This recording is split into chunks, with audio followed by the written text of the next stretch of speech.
So I get bitten by the spider, and I knew something was significantly off because I lost basically my motor skills.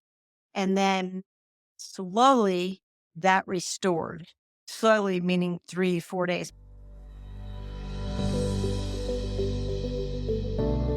It's time for a real conversation about health. Hi, I'm Dr. Andy Michaud of Total Body Wellness Clinic, and each week on Restore the Real, I'll sit down with a guest to discuss how developing or overcoming health challenges has shaped the way that they live their lives, what they've learned, what they've changed, and how they're moving forward. Health is a deeply personal topic, and each person's experience is unique and significant, no matter the diagnosis. From clinicians to endurance athletes, you'll hear real stories from real people who aren't afraid to dig deep and share the incredible lessons and thought-provoking insights they've discovered while learning how to survive and even thrive under difficult circumstances. Welcome to Restore the Real. Welcome back to Restore the Real. We are going to have a fantastic conversation today. I am excited to bring this guest to you. Not a lot of my guests have books, but Jennifer Brower does. And as I went through her book, it was so insightful. And as I was reading it, it was like, wait, these are my people. These are the people that I talk with and work with and coach on a daily basis. And I think that you're going to find so much value in her story and overcoming and courage. And just as an introduction, Jennifer Brower is a courageous woman, a survivor, a individual that has had to really find her own power to push what she feels is right within her, what she knows is going on, and to not back down in order to help people help her. And I think so many people need to find that inner self, inner strength uh, to really, can't think of the word, but to Survive. survive, Yeah. but more to advocate for themselves. And so if you get anything out of this today, I think you're going to walk away with a greater strength and greater desire to just advocate for yourself with more courage. So Jennifer, welcome to Restore the Real. Hey, thank you so much for having me. I feel very blessed to be here. I love the fact that you were a former chiropractor, because I certainly depend on mine a lot. And, I know when certain things are off and then I need to go see him. And just energetically, the importance of connectivity, um, as you know, because you're dealing in this world. Um, but, connectivity also brings loves, it brings companionship, it brings all of those things that you need to have in order to heal faster and more abundantly, I believe. When you feel like you're out there and you're walking on this road alone, it is a desolate highway. But when you start breaking into the, like, it's the wait a minute, what's going on? Wait a minute, like, why is this happening to me? There's so many of the questions of why is this happening to me? What have I done to deserve this? What the hell is going on with me? Yeah. That, you're scared. Fear is one of the most crippling devices out there, right? And the devil obviously came up with fear. So you got to have an immense faith to be able to take the courage to keep walking. Because Absolutely. if you feel like, okay, I don't understand what's going on in my body, but I'm going to keep the courage and keep walking. For me, some days it was, I am not going to let whatever's going on defeat me because somebody else is not raising my children. Do you know what I mean? Right. When Yep. you're in middle school. So everybody can have their own source of determination. And one of mine was that, as I said, my children, my husband, even though he didn't understand, and, I lived literally 5 minutes from Mayo Clinic. No, so everybody thinks I have this world renowned center right here at my back door. Well, I went there over and over and over and over and over again. And when finally did lumbar puncture, they diagnosed me with viral meningitis and said, "Oh, it's viral. You're just got to get over it." They didn't put me in the hospital and to try antibiotics. So there were so many disappointing steps that I took. That was one of the reasons why I wrote the book, was because don't make this mistake. If you know something's not right, then keep searching. And, I've done so much in-depth study.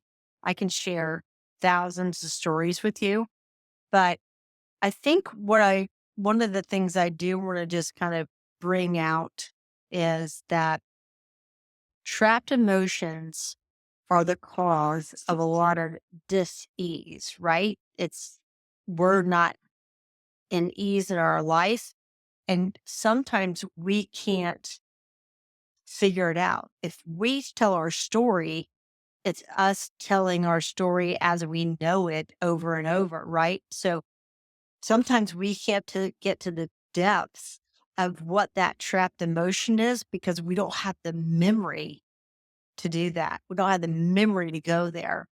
So, um, I I work with a number of people that do different types of healing.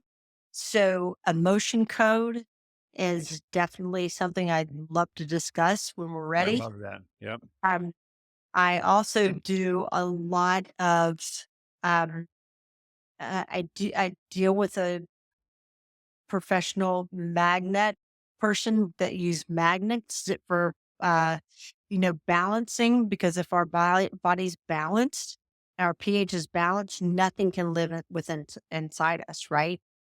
N Nothing. No virus, bacteria,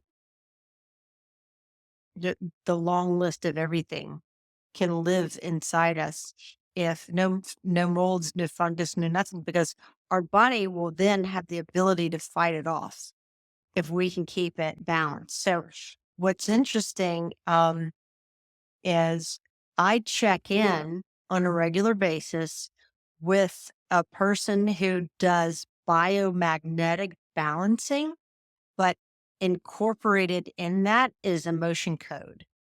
So as she's testing my body and figuring out, oh gosh, using, you know, using um, her techniques for finding what is out of balance, muscle testing, she will then find the issue. And as she's putting the magnets on it, she's asking my body, what is the stored emotion with this issue? You know what's amazing is so much of healing is frequency, right? The Yes. frequencies that we have within our body, the frequencies that we're attracting, the frequencies that we're around. And I find that a lot of illness and yours as well. I want to definitely dive into that. But one of the reemergences of this illness came because of trauma and energy and that frequency that impacted you. And in using emotion code and body code and some of these other things, it's really beautiful to see this weight that is lifted. I mean, literally, it's like weight lifting off somebody's shoulders, and it's like I can breathe again. And so I want to go back. So first, you referenced a book, and for everyone that doesn't know, Hmm. Jennifer's book is called Silent Killers. Fantastic book, really good read, very insightful. You have so many different things in there, modalities, and as you said, connection. It takes community to heal. We can't heal alone. There's no one person that knows everything. So that community is so essential. But for those that don't know, let's go back. 1998 was kind of a big moment, Yeah. right? A big thing that, and then 2007, Yeah. 2010, right around there. But if you Yeah. go back to like 1998, So, what set all this off? Like okay. what? So 1998, I got married, as a puppy. So I was on my 10th wedding anniversary. And I was down in Southwest Florida and I got bit by a spider in the middle of the night. And at that time, I was the mother of three. I was running half marathons. I was owner of two different businesses and a wife and full time, go after it achiever, right? So I get bitten by the spider, and I knew something was significantly off because I lost basically my motor skills. And then slowly that restored. Then my slowly meaning 3, 4 days. I mean, my husband was like, "Oh, whoa, what is going on?" I said, "I, I don't know. I don't know what's going on." I'm talking. I'm a person who grew up horseback riding in the woods. I'm used to spiders, ticks, snakes, rodents, animals, you name it. Yeah. Um, but I just literally like slapped my hand in the middle of the night and killed the spider. Okay. Kind of into that story. Other Yeah. than that, that was my initial onset. I came home, got back into the swing of things, kind of got back into my full life and moving forward. And then it wasn't until 2007 when my mother passed away. I got a bad mammogram. I had a lot hit me in one day. They were all trauma. And before my mom's funeral, I was literally at my parents' house before my mom's funeral. Um, the doctors, when they called me, said, "No, we have to do a lumpectomy immediately." I said, "My mom just died this morning." Wow. And they said, "We need to see you right away. We can't wait on this." So add some stress, personal trauma to something that was already attacking my immune system and I didn't know it, right? So my immune system was handling Lyme, even though we didn't know that was an Right. underlying issue. So then I had some trauma and I live in Florida, which it's all over the world. Mold is all over the world. But typically, as I'm sure you see quite often, Lyme disease and mold hold hands. Oh, they're like peas and carrots. I mean, they 99 just go together, right? Absolutely. 99% of the time, it's holding hands. So I had a little mold issue going on too. And I never put all I it took me so many years to say, okay, mold and Lyme. All right, I got it. But I never it took me quite a bit to put the piece, the puzzle together and the emotional Yeah. trauma Yeah. are that really knocking me out.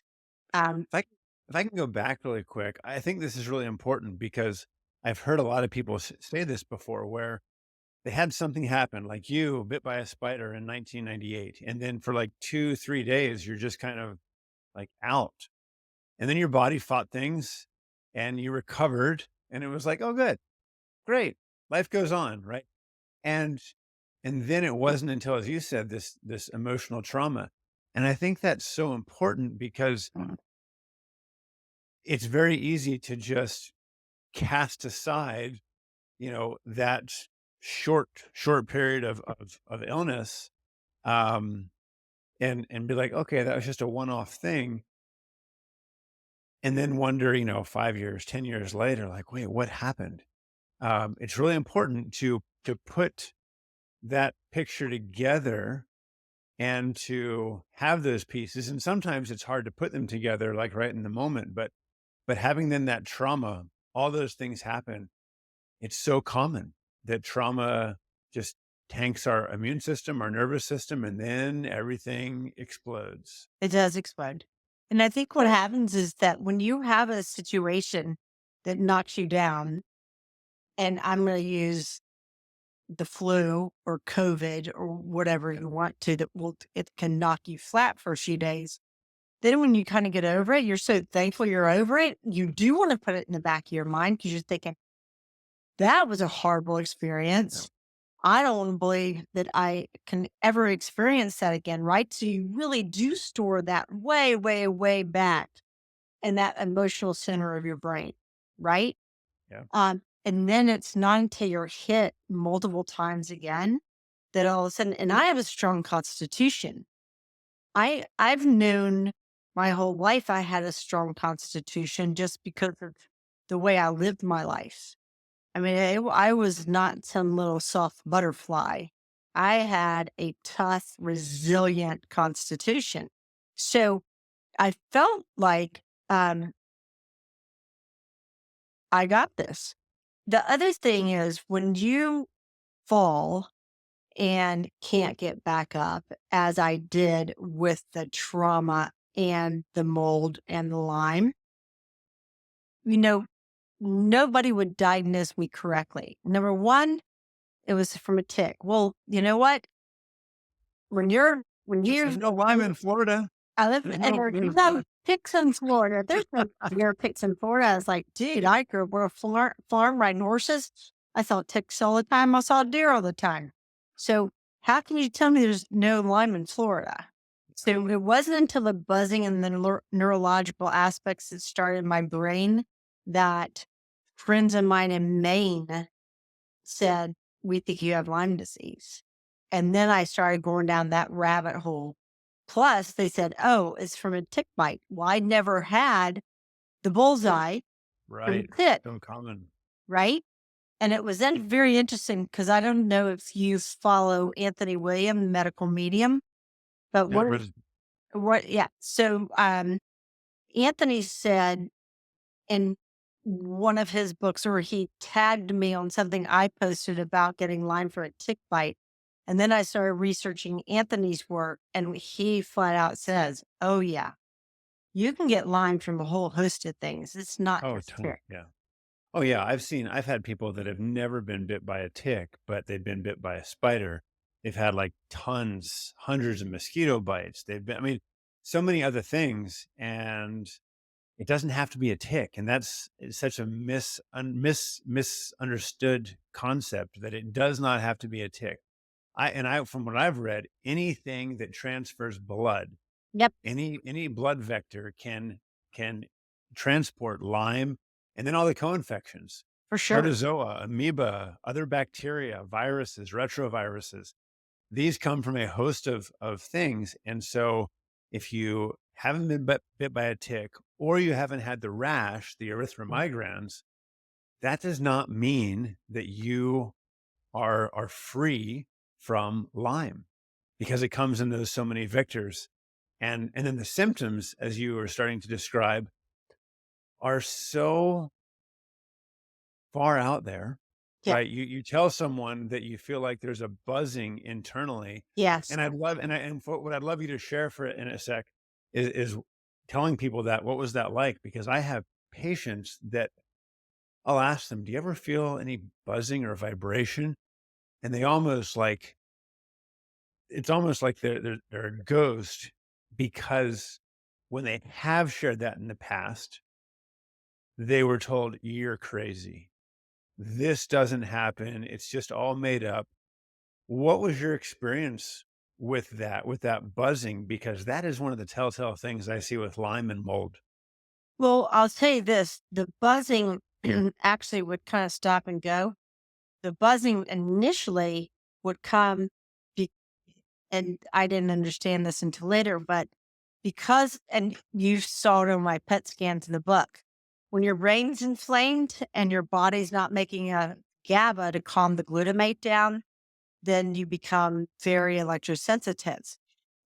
That's a chemical imbalance. Mhm. So, um, y- I found that I would buzz when I was near Wi-Fi, Bluetooth, anything of that nature.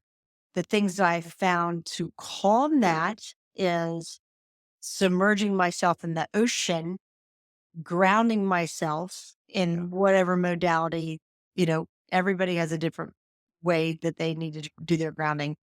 I can tell you that I ride my bike and get grounded every morning that I can, even literally, even if it is park my bike, walk in the beach, get in the ocean, walk back, get back on my bike. I'm grounded to start the day and I ground myself at the end of the day.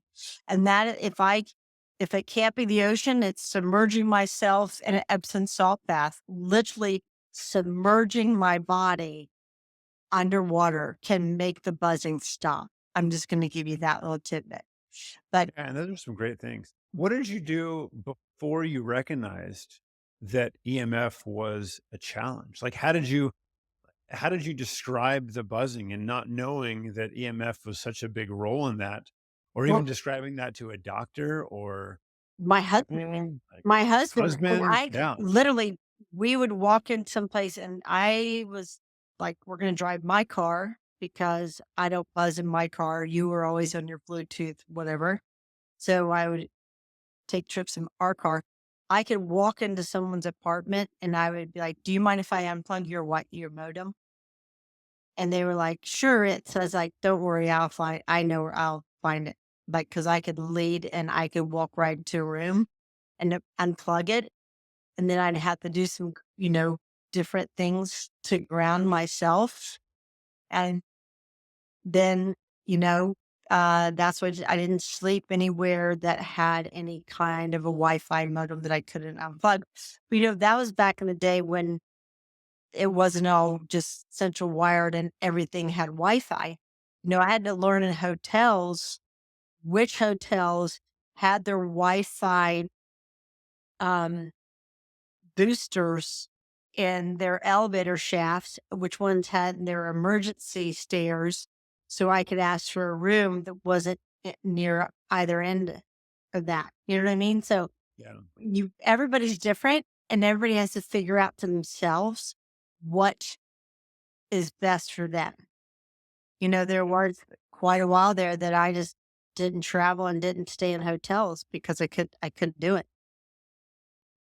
Right. As you first began to experience all these, I'll call them mystery illness because that's still what I hear a lot of, people. My doctor told me I just have mystery illness. I don't know what it is.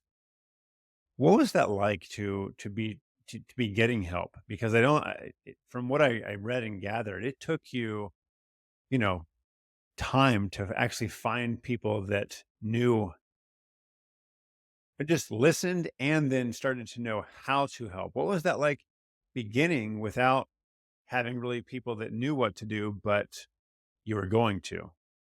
Does that Um, make sense? well, yeah. So Darby, my husband calls them woo woo people. First of all, he doesn't understand it, and that's okay. And that's where you have to be with that's okay that Yeah. you don't understand this. Because if you're going to live and make your life the best it can be, you're going to have to live for you and you're going to have to do the research. Um, And you gotta remember too that, Google wasn't a thing back then. I wasn't able to go online and Google information, so I had to make a list of my symptoms to have a conversation with a doctor in California or Arizona or whoever I was talking to. I'd have the list of all my symptoms that I was dealing with. Um, had I gone to Mayo Clinic in Rochester, my life story could have been significantly different than going to Mayo Clinic, Florida. Um, and I don't know that, but I'm just saying that they definitely were a lot more aware of it. And sadly, they didn't say, "Hey, we think you need to go to our Rochester division. They might have a better handle on this." However, you can't look back and say, "What if?" Right. Right? Because the whole concept is moving forward. You know, Something that you mentioned earlier, you know, positive energy, surrounding yourself in positive vibration, knowing when to be able to say no, thank you, and kind of put that boundary up. Um, there's so much to keeping yourself and speaking positively. And if you can't speak positively, then hum a song, do whatever it takes. Um, I used to go to a place that did sound bath, sound bowls. Yep. Yep. Oh boy, I couldn't be anywhere near it. I'd be so close to the door to get out in case it got to be too much for me because I knew that pitch, that sound was going to be overwhelming for me. So, you start figuring things out. And the other thing that I would advise anybody is don't be embarrassed to say, you know what? This is not a good situation for me, and be able to excuse yourself from the situation, because staying in a bad situation can take you 3 notches down from where you were. So I think that that's why, I study vibrational energy. I study vibrational healing, frequency healing, because I know that is the base component of all healing, all disease.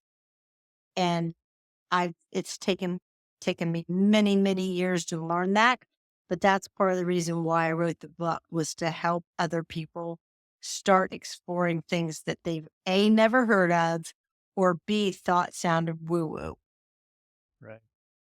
Speaking of things that people like have never heard of, or are afraid to express, what were some of the symptoms that you experienced that just were so out there, that were part of the symptoms of the Lyme and the mold? You talked about the vibration.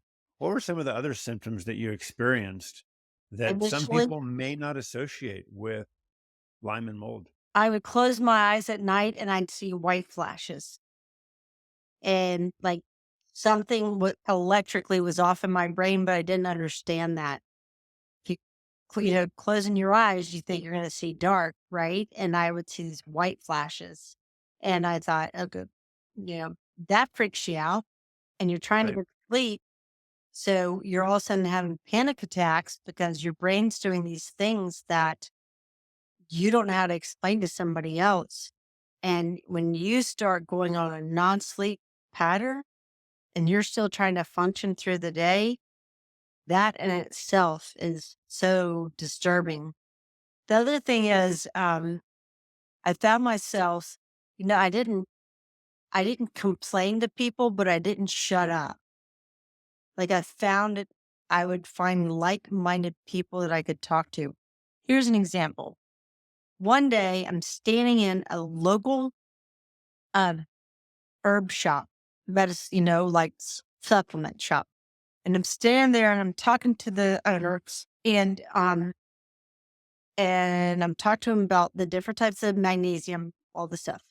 This big lumberjack guy walks in and he said, "Oh, magnesium glycomate. I have to take it all day, every day. I've had Lyme disease for years." Wait a minute. How did you know that? How did you know you had Lyme? He said, "I'm an arborist and I've been in contact with deer ticks on and off. And the only way that I can keep my immune system calm all day is to take magnesium glycomate. And I take it, well, lower doses, not 400, 800 milligrams, but like 125 milligrams to 200 milligrams. And this guy was a bigger guy, so he actually took more.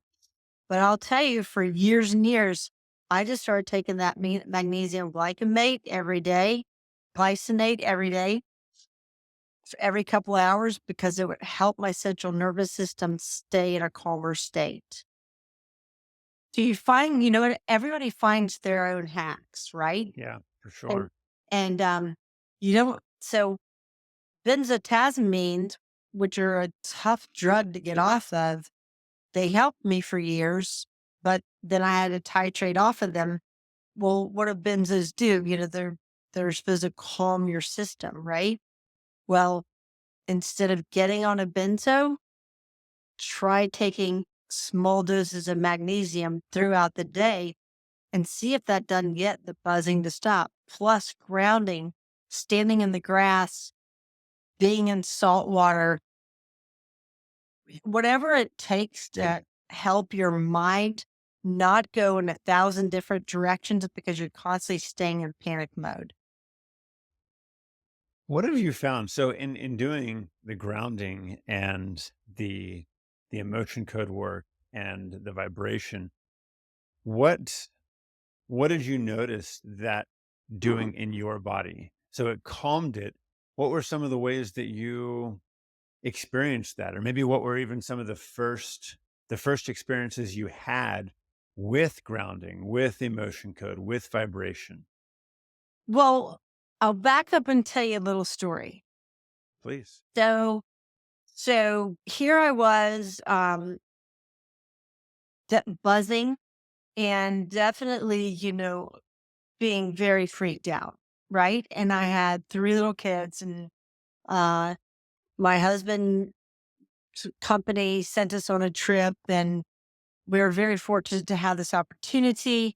So, we're all water bugs. We live in Florida, and we are on this trip, and that we have an opportunity. My husband didn't do it, but because he was in meetings with my 3 kids and I, who, at the time, I think were like 13, 12, 9, or whatever. We have an opportunity to do a little scuba diving. And when I say a little scuba diving, I'm talking 13 feet of water and a lagoon filled with fish. Okay. So we, my kids aren't scuba certified. So we had to take this little course, right? Yeah. And it's all great. I get under the water. Bottom line is, we all get our scuba gear, and I get under the water and I'm laughing. I'm pointing at fish. I'm swimming. I'm not even thinking about anything. And when we come up from that experience, my kids are like, Mom, oh my God, Mom, you were laughing and, pointing and talking, and you just seemed so great. And like, what happened? So, what happened was I was breathing condensed oxygen out of a scuba tank just low enough that the pressure relieved my body of pain and aches. And then the visual of seeing the fish and interacting and focusing, like everything about the situation was grounding, joyful. I came home and I went and I met with my doctor and I said, okay, we got to figure out this scuba tank thing. And so that's when I found that 51% nitrogen, 49% oxygen, and the scuba tank can clear your brain and take the pain away. And that helped me significantly. And I have that scuba tank refilled to this day. I still use it when I can if I need to get grounding. My favorite vacation is to go on a dive ship because I just know what it does. It's so interesting being in this field, and when I talk about this, the number of divers that will come and talk to me after I've given a talk someplace and say, "Oh my God, I never even made that correlation. How good I feel, these dive masters on boats, like how great they feel when they're diving because they're going down to alleviate the pressure off their bodies and filling their lungs with this oxygen. It's way more fun than sitting in a hyperbaric chamber, I can tell you that. Oh, I bet. Well, I mean, and I also love the fact that you're there underwater, pointing at fish, laughing, and it brings you into a state of presence, Yes. right? Where you can't focus on. You're not focusing on the future. You're not in the past. It's just present, and how challenging today it is to be in that state because there's so many things that pull us away. So I love how just that concept of being present is so healing. And the more that we can be present, the more love, the more bliss, the more joy we can feel because in that moment, that's all there is. There's just presence is love. Yeah. So really W- cool that you And, experienced. what's interesting is, like I said, so I've been married a really long time, really long time, getting ready to have my 36th wedding anniversary, actually. Nice. Oh, Congratulations. thank you. And I sometimes just look at my husband and say, I need grounding. And he knows that means I either need you to hold me, hug me, hold my hand. And sometimes people don't understand. And it doesn't have to be my husband. I can be there sitting there with a girlfriend and having a conversation or a guy friend. and I'll reach out and just touch their arm. And just that simple touch, not in a flirtatious way where somebody feels like you're coming on to 'em or anything like that. The simple touch, you don't even know the signal of healing that you can be sending. Or if it's somebody that you don't necessarily want to simply touch you, you can do the easy back off thing. But that concept of actually holding, hugging, holding someone's hand is so grounding, and that exchanging the kindness, as you said, and that positive vibration can make all the difference in the world. What is when you talk about emotion code? I mean, I love that experience you just shared with that.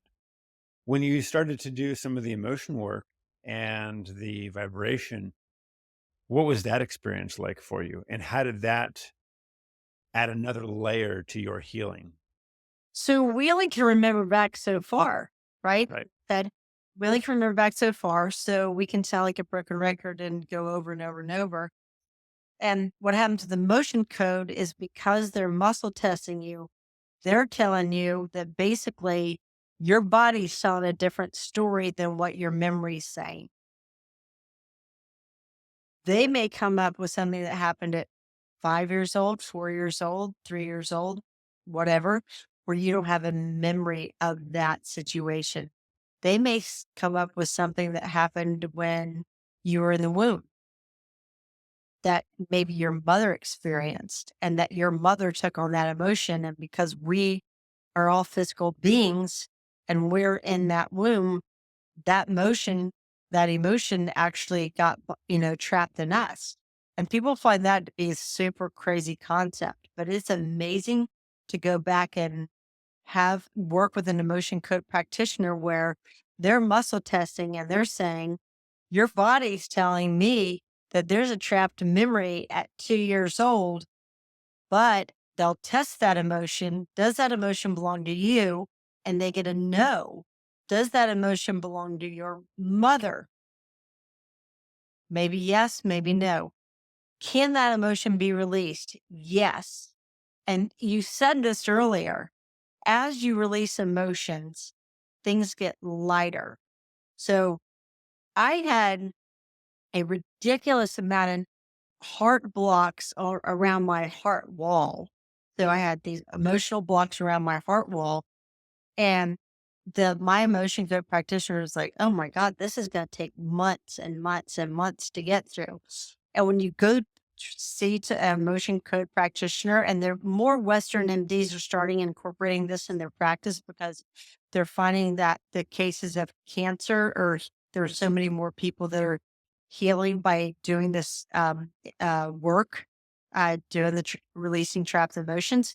But they can go through and help you figure out what is something that you truly trapped and what is something that someone else trapped, and but your body happens to be holding on to it. Doesn't mean Right. that we know it or have the knowledge of it, but they're able to say it. And they're gonna say to you, golly, this happened when you were two. Well, you're hearing a memory of it? Not consciously. No. Consciously, we're not. But our subconscious goes far deeper than we ever gave it credit for. Yeah, and that's when people start talking about people being genius, or people having insight, or people having this an intuition. And I think probably a number of your viewers have people who have that gut feeling. Well, I've been really studying that gut feeling and what does it come from? And what does it come from? Does come from a vibrational energy, and you have to learn to identify that. Really quick, just for those that don't know when we're talking about emotion code, the emotion code is a really, I think, beautiful and simple way to identify trapped emotion in the form of energy in the body. So just like you can have a blockage in an artery or a blockage in an organ physically, you can also have an emotional block that is disrupting that energy field and actually causing inflammation. And it's important to know with inflammation that It doesn't matter what the stimulus is. It could be chemical, it could be trauma, it could be physical, emotional. The process of that inflammatory cascade is the same. The body doesn't, interpret that as different. One can hold more weight than another, but that same inflammatory process happens. And so the emotion code is a way to release that. And it's interesting that you were talking about, absorbing that or sharing that. I was working with someone, I think yesterday doing this. This is part of what I do in my practice. And really interesting is we released, it was, an inherited or an emotion absorbed by, it was in utero. That's what it was. It was Yep. absorbed by mom in utero. Mhm. And she's like, that's so crazy because my mom talks about the challenges that she had when I was in utero and all the stress that was going on in life. And, you know, it totally makes sense. And so we released that, we finished, and it was just like this weight of, oh my God, like this feels so freeing. So for those of you that are stuck in your health and you haven't done work on this side of things, seek people out, seek practitioners out that do this energy work because there's many different forms. This is one way. Yeah. I love this way. Mhm. Uh, but man, to do that emotion work is so critical as part of your health. So Yeah. thanks for bringing Yeah. that up. Thanks for sharing that. No, and I love the fact that you just did such a beautiful job explaining it because I can tell you it works. I can tell you why it works for me. But as you said, my, that person shared with you, gosh, my mom used to tell me all this stuff. My mother told me nothing. Just don't, yeah. And, that was the way she was raised. She stuffed her stuff. So I didn't know that was an issue, right? And Right. when they go there and then you had that aha reality moment. And I'll tell you what's so interesting too, and maybe you have experienced this. The number of people who say, wow, it's so great to see you. You just look like you have this light shining around you. And what happens is because we don't know that we're carrying all this baggage that's weighting us down. So literally our inner light can't shine. Yeah. And so I'm not going to go there because that's a whole nother subject. But I'm gonna share two stories with you real quick because I think these are pertinent. I was at church one day and I had a guy come up to me and he goes, "Okay, listen, I know that you're going to get this, but I can't talk to anybody else about it." And I said, "Okay, what's going on?" And he said, "I'm having these weird experiences. Like, while I'll get in my car and I'll be going to an appointment. I know exactly where I'm going because I've been there so many times. But sometimes I'll be halfway there and I'll forget how to get where I'm going. Like, I know where I'm going, but I'm trying to picture the building and I do that. But then it's like and I said, okay, in today's world, right? We're not just driving, we're having a conversation on a telephone with most likely got Bluetooth on, you've got Wi Fi in your car. So you have all of these exterior elements going on that are bombarding you on top of the fact that you're maybe going to a business meeting and dealing with whatever you're getting ready to have a conversation about. So I said to my friend, I know this is going to sound crazy, but just park your car wherever you can safely. And I don't care if you're going to be 5, 10 minutes late, get out of your car, you take your shoes off and you find some sand or grass or whatever and ground yourself. Take a deep breath. I know this sounds ludicrous for anybody who lives in a big city anywhere or whatever. I'm just telling you the simplest things can work. And Absolutely. and he thought he was losing his mind. And he came back to me a few weeks later and said, "Okay, Jen, I know you thought I was going to think it was crazy, but I did what you told me to do and it worked." And I said, "The thing is, you just have to unplug and get yourself grounded and be in the moment, as you just said, be present in that moment. And wherever you can find that safe haven, utilize it. This was back in April. I was in a car accident, and it was that car accident happened on a Wednesday. I did the hitting. Woke up Thursday, did not feel well, had to cancel patients, but I had a presentation like I had to do Thursday night. And when you're in the moment, you forget stuff. And I reached out to a friend. I'm like, man, I'm really struggling here. And she's like, Randy, go lay in the grass. And I'm like, oh, duh, ground, of course. I left my office, went to just a little park, lay down in the grass for about 20 minutes. And that short period of time, didn't fall asleep, but got back up and my mind was clear. My body was lighter, less inflammation. And I was able to do the presentation, was able to get through that. Um, and it just and I have a grounding mat at home, right? I do all these things already. I have Mhm. standing on a grounding mat right now. Right. At the moment, it's easy to forget when there's that panic and when you're in the middle of it. And so again, this goes back to connection, community, sharing what we know, reaching out for help, Yeah. asking. I not asked my friend like, "Hey, just really struggling." I probably wouldn't have done that. So many different levels and layers that go on. I'm curious to know. So we've talked a lot about the energetic, the emotional, the vibration. What what were the physical things? And when I say physical things, I'm referring to what things did you do, take, utilize, whether it was herbs, supplements, food?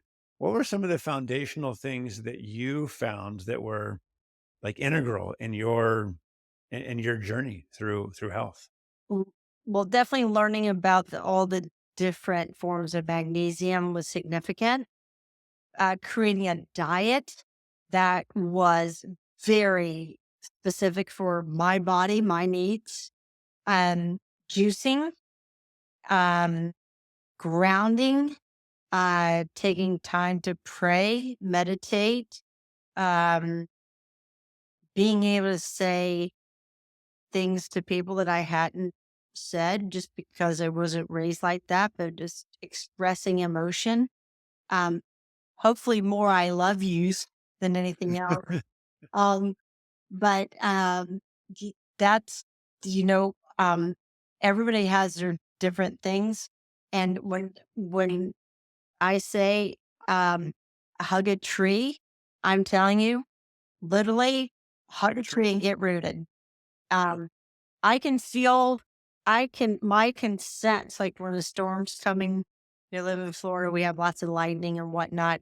And I can feel that as it, before it even approaches. I don't know if it's the barometric pressure, like whatever, but I can feel all that. And I have to get grounded, or, when Yep. that's happening. And, we all have to kind of figure out what works for us. Um, because I'm sure some of your viewers live in big cities, and so they're constantly bombarded by Wi-Fi, Bluetooth, because it is all over. I use different grounding tools. I wear different grounding tools to get through my day. Um, and so whether it's different types of crystals or clays or just whatever that that can help you, I say gravitate to it, and don't be afraid to carry it with you. You know, um, I I've changed things throughout the years. Earthing.com is a great resource. Yep. Lambs.com is a great resource. There's thousands of things on Amazon, and I'm not going to say that they're good or bad, but I will tell you that there are a lot, there are a number of things that are very valid and scientifically tested. When I travel, I utilize a personal ionizer. When everybody else is masked up and all that, I'm sanitizing my hands and using a personal ionizer that sends small puffs of ozone up, and it's cleaning the air like 3 feet around me. So I could, especially when people were masked up, I was sitting on planes. And I would tell them, hey, I just want you to know that I'm cleaning my airspace and your airspace because I'm wearing this little gadget that's Right. sending out negative ions to kill whatever's in the air. You know what I mean? Sometimes I've felt the need to say that. I was going to share one more story with you real quickly because this is more in regards to mold, um, because mold and Lyme hold hands, and mold can create just as big a psychological problem for people as mold can. Um, and I had a situation where there was a couple who built their dream home and they'd been married for about 10 years. And 8 months after moving into their dream home, this happy couple were unhappy. And I was like, whoa, wait a minute. And I am not that person to like run out there thinking I'm saving the world because I don't want you to get that impression. But I reached out to the man in this couple relationship of a wife, female and male. And I reached out to the husband and I said, hey, um, you don't have to share this with me, but I understand that maybe there's some issues going on. And I was hoping that maybe I could help you. And he said, huge issues. She's batshit crazy. And I figured, okay, okay. Um, and how long after you moved into your new dream home did this start happening? What? And I said, no, like, when did this start happening? Yeah. Did you have a problem going through the steps of creating the dream house, designing it? Did you have a, no, that was all fine. Did you have, because those are the stressful times, right? Paying the bills, figuring out, Yeah. good for all that. The bottom line is they had mold behind a tile in their bathroom, the bathroom that she always showered in. And her office was right beside their bedroom. So she had mold exposure while in the shower and coming through the backside of that wall, even though you didn't see black or Right. whatever. And it was a new home. You know, often people think, oh, there's no way that it could be mold. And it can be because it can be in the walls. I'm not saying this to be a fear factor. I'm just saying that um, Lyme can affect you so psychiatrically, and so can mold. And I'm making that statement because I want un, your followers to understand that that is a real thing, and you have to remove yourself from the place or remove your loved one from the place. My children had other physical things that happened that I knew there was some mold going on, but I thought my son had allergies and he had multiple sinus surgeries as a young kid, not knowing that the the room that they played in backed up to a wall that was full of mold. Yeah. So, That's the silent killers. I mean, it is. As I've worked with people and they're like, no, no, there's no mold, there's no mold. And I'm like, we've got to test, right? There's something that is causing what's happening. And then they test and it's, oh my gosh, where is this coming from? And then, someone comes in, you find it. I had no idea. And so, yeah, you can't heal, or it's going to be very hard to heal if you are in that environment. You have to get out of it or get your loved one, as you said very well, get your loved one out of it, because it's so common that one side of the family can be like, "Ah, I'm fine. What's the deal? No problem." And the other side is, they're dying. They're, yeah, they're, they're literally dying inside. yeah. And there's no known reason visually that you can identify. I, So, out of all crazy things, there's a very well known neurologist who was just so instrumental.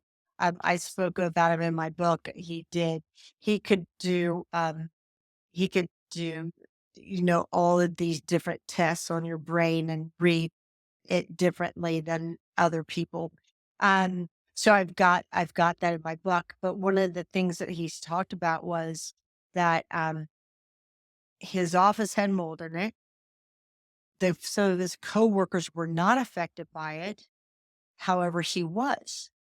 And so he would go home and had this outrage of anger and all of these things. And his wife was like, whoa, wait a minute. Wait, what?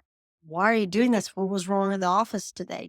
So I'm just going to ask that if somebody is all in a relationship of some sort and there is a significant personality change and someone that you love, look at all the surrounding factors before you throw the towel in on that relationship and just think, I'm out of here. Really try to research and try to figure it out because so often, as you said, it can be in the walls or it can be under the floor. It can be in the office. It can be something that wasn't present there. And if you can identify that and save your loved one, you can save an entire family by not divorcing, not separating, not whatever it is that is going to be a catalyst that's going to throw you into a different dimension of your happy place. Yeah, so true. And and another thing I'll share with that, and I so appreciate you sharing that, is the personality change. And also if you leave your home, say you go on vacation and you feel like all of a sudden, wow, I've had like so many good days. This is amazing. And then you come back into your home or office and everything changes to where now it's, man, I'm just so tired. I can't keep my eyes open. What's going on? That is another sign that there is mold or something else in the home that is triggering that. But I love how you shared, if there's a personality change, if there is a physical ailment change that is so sudden, I've seen it's mold, right? And it can be as little as leaving for 3 days, coming back, you see a shift. It's not just because you're on vacation and happy. You're out of that environment and your Yeah. body is now recovering. Yeah. Whereas in that environment, it can't recover. That's for So sure. And that's what I was yeah, saying. Explore all your options, right? yeah, Because, baby, the grass is not greener. Because no, people to go, oh, I'm out of here. And I'm thinking, you're getting ready to go into uncharted territories. And why don't you let's just start like picking through the patches of the grass that you got, right? And figure out how to make your grass greener because the devastation of um, going through a catastrophic situation personally can throw you into a spiral that you would never anticipate. for sure. I'm not, so that's just, I'm just saying that and as a general term because um, I just believe that, marriage is work, relationships are work, we work for a living. There are reasons why it is worth working through and saying, hey, let's, something's up. Let's figure this out. Like, why did we feel better when we were gone? Why did we, why are you declining, but I'm thriving, but we live together, right? So Yeah, start evaluating that, evaluate how do the other people feel that maybe live in your home or visit your home, or as you said, go away from your home. How are you feeling as you're doing all of that? Um, and sometimes it takes that because, start evaluating from within. Um, keep your internal vibration high. Keep the gratitude.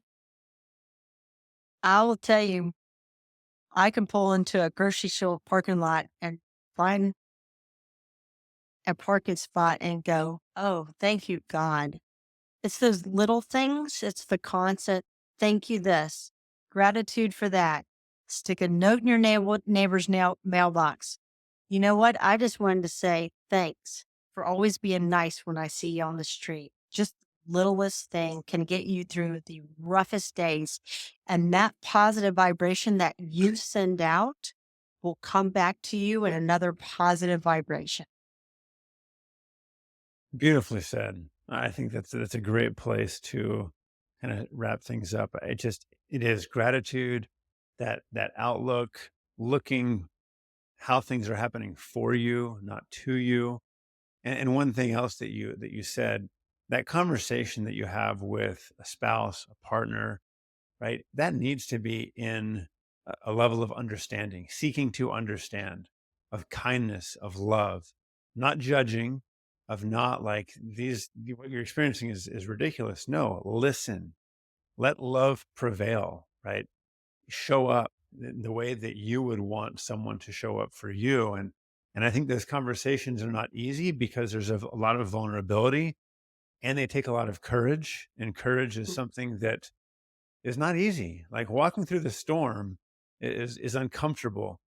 But in those hard conversations, in that work and this work, even of going through Lyme and mold, and those toxicities, it takes courage, it takes love, it takes community, and you've shared that so wonderfully well, and I so appreciate you being here. Wow. Thank you so much for having me. And I just, wow. Um, I hope you'll have a second to stick around after the show, but thank you so much. And you know what? To all of your listeners and all the people that you are helping, God bless you for that. And may that continue for each person that you are helping. May that resonate with them so they can send out positive energy to people around them and they can have that much better of a moment because every positive moment becomes positive hours, positive, just Yep. you just keep adding on. So thank you so much for having me. I really appreciate it. You're welcome. Where can people find you? So, I mean, you have your book, right? Silent Killers. Yes. Where can people find you? So our community is called Silent Killers Project. So, and you can find us out there, Facebook, Instagram. You can buy the book. You can go to jennifercbrower.com that you can buy the book and that will add you into our community.